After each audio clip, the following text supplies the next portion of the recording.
વિસ્તારમાં દબાણો દૂર કરાયા, વાહન વ્યવહારો બનશે સરળ. પોલીસ બંદોબસ્ત સાથે દબાણ શાખા દ્વારા ગોત્રી નીલાંબર સર્કલથી વોર્ડ નંબર 10ની કચેરી સુધીના દબાણો દૂર કરવામાં આવ્યા.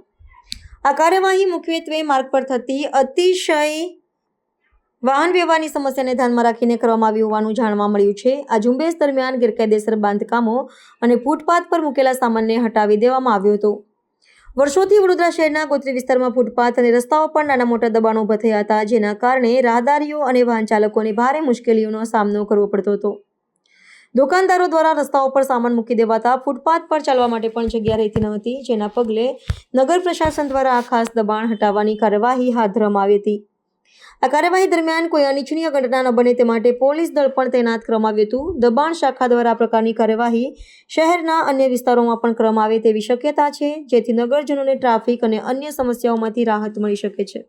આપણે વાસના રોડ પર નીલાંબર સર્કલ એટલે લાલ ગુરુ સર્કલથી ડાબી બાજુ તાંદલજા તરફ જવાના માર્ગે રોડ લાઇનમાં ઓટલા અને પાર્કિંગની જગ્યામાં જે એન્ક્રોચમેન્ટ થયું હતું તે દૂર કરવાની કામગીરી હાલ અત્યારે ટ્રાફિક પોલીસ, ટાઉન પ્લાનિંગ વિભાગ અને દબાણ શાખાના ટીમ સાથે કામગીરી ચાલી રહી છે. Dhruv Chauhan, building inspector, town planning department.